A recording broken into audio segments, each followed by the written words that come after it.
மனிதாதி கிட்ட பாபா பேசுறாங்க.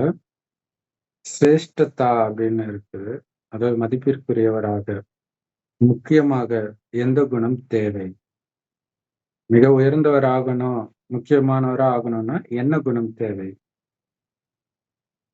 முக்கியமா என்ன குணம் தேவை? எந்த அளவுக்கு தெளிவா இருப்பீங்களோ அந்த அளவுக்கு சிரேஷ்டதா வரும், மதிப்பு வரும். தெளிவா இருக்கணும், அதான் முக்கியம். தெளிவா இருக்கிறவங்க எளிமையாகவும் இருப்பாங்க, அதே நேரத்துல முதன்மையாகவும் இருப்பாங்க. அந்த அளவு அவங்களுக்கு வெற்றியும் கிடைக்கும். ரொம்ப எளிமையா இருப்பாங்க. ஆனா அதே நேரத்துல மாயின் டெஸ்ட் பேப்பர்லாம் ஜெயிச்சுட்டு முன்னாடியும் போயிடுவாங்க. எளிமையா இருந்தா தான் ஜெயிக்கவே முடியும் இல்லையா? சோ அதுதான் தெளிவா இருக்கிறது அப்படின்னு அர்த்தம். வெற்றி பிறகு அந்த அளவுக்கு அருகில் கொண்டு வரும். பாபாவுக்கு சமமா எடுத்துட்டு வந்துரும். சோ தெளிவா அதாவது மதிப்பிற்குரியவராகணும்னா தெளிவா இருக்கணும். தெளிவா இருக்கணும் அப்படின்னா எளிமையாகவும் முதன்மையாகவும் இருப்பாங்க. அப்ப வெற்றியும் அவங்களுக்கு கிடைக்கும். அது பாபாவுக்கு நெருக்கத்துல அழைச்சிட்டு வந்துடும். சமீப ரத்தினங்களா ஆயிடுவாங்க. சமீப ரத்தினங்களுடைய அடையாளம் எதன் மூலமா தெரியும் அப்படின்னா, பாபாவுக்கு சமமான நிலையின் மூலமாக தெரியும். பாப்தாதாவுடைய சமஸ்காரங்கள் அதுக்கு சமமான நிலை மூலமாக பாபாவுக்கு அருகில் இருக்கிறது உங்களுக்கு தெரிய வரும். பாப்தாதாவுடைய சமஸ்காரம் மாதிரியே அவர்களுடைய சமஸ்காரம் இருக்குமா, அப்ப அவங்க பாபாவுக்கு நெருக்கத்தில் வரவங்கன்னு கண்டுபிடிச்சுக்கலாம். இணையான நிலை அப்படின்னாலே பாபாவுக்கு பக்கத்துல இருக்கிறதுடைய அடையாளம். ஆதி ரத்தினம் நீங்கள்.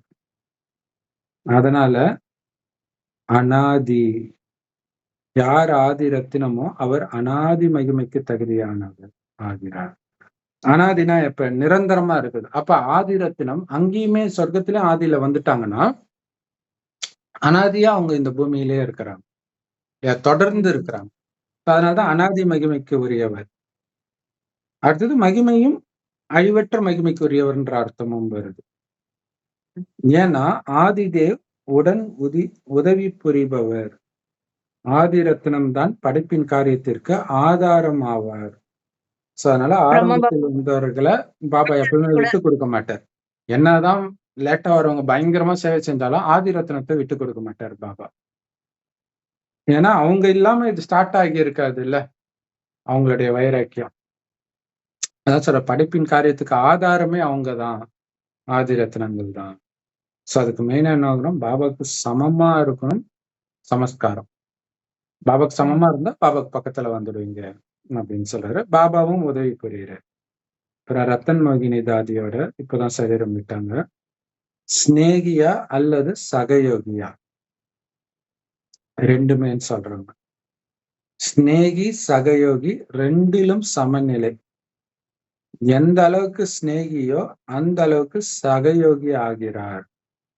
ஸ்நேகியால் சகயோகம் செய்யாமல் இருக்க முடியாது. ஸ்நேகம்னா அன்பு.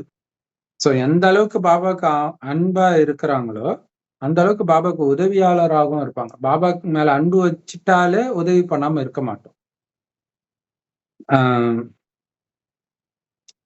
எந்த அளவுக்கு ஸ்நேகியா இருக்கிறீங்களோ அந்த அளவுக்கு சகயோகியா இருப்பீங்க. அந்த அளவு சக்தி ஸ்வரூபமாகவும் இருப்பீங்க. எப்பவுமே பாபா மேல அன்பு இருந்துச்சுனாலே மற்றவர்கள் மேல அன்பு இருக்காது, விலகிடும். விலகினாலே சக்தி ஸ்வரூபமா தான் இருக்க போறோம். எப்ப அஞ்ஞான ஆத்மாக்களே நண்பர்கள்னா உயிரை கொடுப்பாங்க அப்படின்னு சொல்லுவாங்கல்ல. நண்பர்கள்னா அந்த உதவி தானே, கஷ்ட நேரத்துல உதவி நண்பர்கள். அந்த ஸ்நேகம்னா அந்த நண்பர் மாதிரிதான், அந்த அளவு அன்பு. அது உலகியல் அன்போட சேர்த்துன்னு சொல்லுவார். உலகியல் காதலர்கள் காதலுக்காக உயிரே கொடுக்குறாங்க. இங்க கடவுள் உங்களுடைய காதலன்னா அவர் மேல அன்பு இருந்துச்சுன்னா நீங்க பண்ற தியாகம் ஒரு பெரிய விஷயமே கிடையாது அப்படின்னு சொல்லுவார். சோ எப்ப ஸ்நேகம், சகயோகம், சக்தி இந்த மூன்றும் சமமா இருக்குதோ அப்ப முடிவாகிடும், சமாப்தி ஆயிடும். அவ்வளவுதான், நாடகம் முடிஞ்சு புதுயுகம் ஸ்டார்ட் ஆயிடும். சோ அந்த நிலை அடையிறதுதான் நம்மளுடைய லட்சியம். பாபா மேல அன்பும் பாபாவுக்கு நம்ம பண்ற உதவியும், சக்தி நிரம்பி நிலை எல்லாமே அட் அ டைம்ல ஃபுல்லா நிரம்பி இருக்கணும்.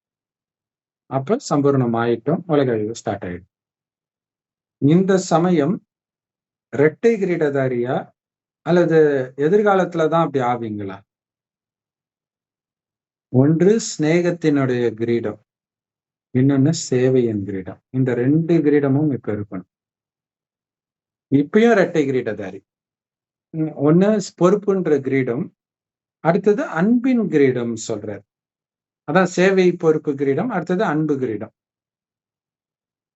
சேவையின் கிரீடம்னாலே பொறுப்பின் கிரீடம் தான். மற்றபடி எதிர்காலத்துல கிடைக்க போறது ஸ்தூலமான கிரீடம், இது சூக்ஷ்மமான கிரீடம். சோ கிரீடம் அணியிறாங்க, ராஜா ஆகுறாங்கன்னு அர்த்தம் அந்த நாட்டை பாத்துக்கிறதுக்கு பொறுப்பானவர் ஆகுறாங்கன்னு அர்த்தம். அது ஒரு பொறுப்பு தான் அது. சோ அந்த மாதிரி நம்ம ராஜ்யத்தை விருத்தி அடைய வைக்கிற பொறுப்பை நான் ஏற்றுக்கொண்டிருக்கிறேன்னு அர்த்தம். ஆனா இது சூக்ஷ்மமான கிரீடம், ஒருபோதும் இதை இறக்கி வைக்காதீங்க. சிநேகத்தின் கிரீடமும் சூக்ஷ்மமானதுதான். இங்க இரட்டை கிரீடதாரி யார் ஆகுறாங்களோ அவங்கதான் அங்கேயும் இரட்டை கிரீடதாரியா இருப்பாங்க. இல்ல பாபா கிட்ட இருக்கிற அன்பும் கட்டாக கூடாது. சோ பாபா கிட்ட அன்பு இருந்தா விலகிய தன்மையும் இருக்கும், தெய்வீக குணத்தையும் வெளிப்படுத்துவோம், அப்படியே சேவையும் செய்வோம். இந்த 2 கிரீடத்தையும் இப்ப அணிகிறவங்க தான் அங்கேயும் இரட்டை கிரீடதாரியா, அதாவது உலகராஜ்ய அதிகாரியாக லட்சுமி நாராயணனாக ஆக முடியும். பாப்தாதா இரட்டை கிரீடங்களை தருகிறார். சோ நம்பர் வார் கிரீடம் கிடைக்குது, இங்கேயும் அப்படிதான். முயற்சியின்படி ஒவ்வொருத்தரும் இரட்டை கிரீடதாரியாக பார்க்க முடியுது அப்படின்ட்டு பாபா சொல்றாங்க. சோ மனோகர்தாரி எப்படி சாகாரத்துல அவ்விக்த நிகழ்ச்சி நடக்கும்போது அலங்காரம் செஞ்சுட்டு வந்து உட்கார்ந்தீங்க, இன்று அதே அலங்காரத்தின் சித்திரத்தை பார்க்கிறோம்.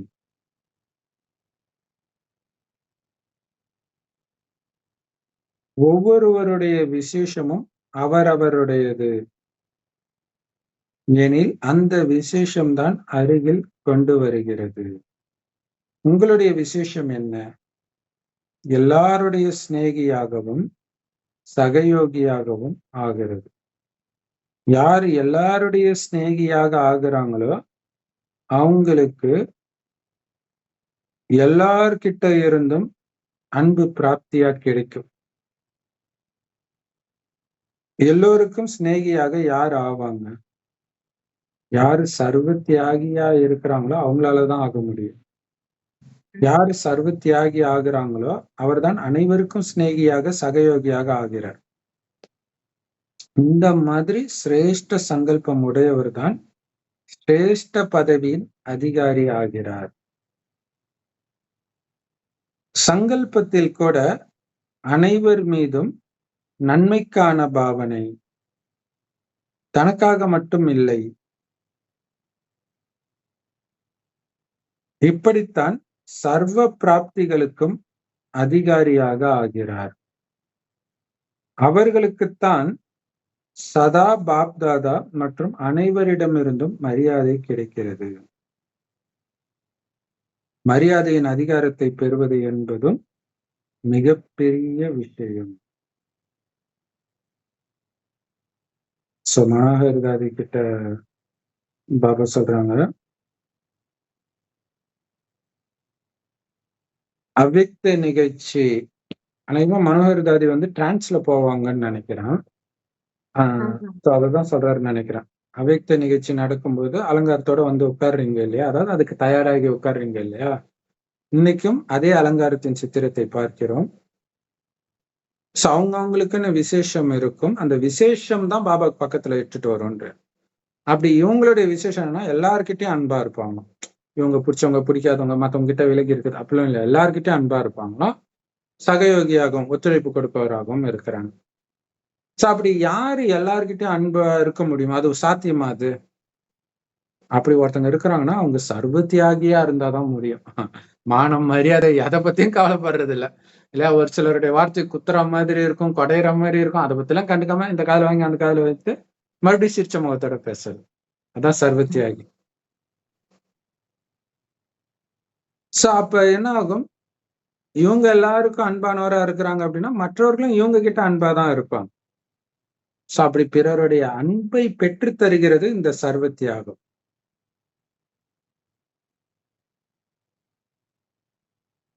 சோ அதனால எல்லோருக்கும் பிரியமானவராக, எல்லோரும் இவங்க. சோ இதுதான் மிக உயர்ந்த சங்கல்பமும் கூட.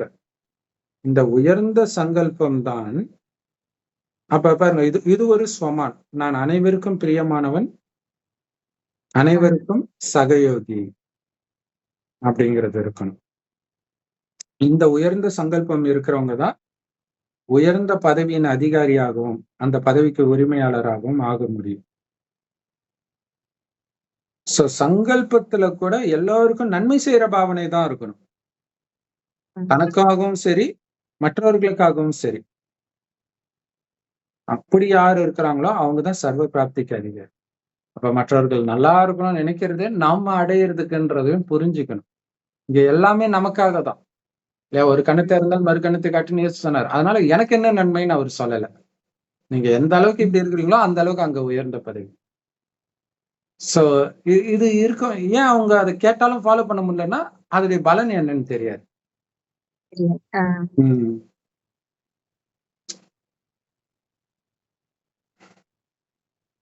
சோ அந்த மாதிரி யாரு இருக்கிறாங்களோ, சதா சுபபாவனை எல்லோருக்காகவும் தனக்காகவும் வைக்கிறாங்களோ, அவங்களுக்குத்தான் பாபா கிட்ட இருந்தும் மரியாதை, பிராமண பரிவாரத்துக்கிட்ட இருந்தும் மரியாதை கிடைக்கும். எல்லார்கிட்ட இருந்தும் மரியாதை கிடைக்கும்.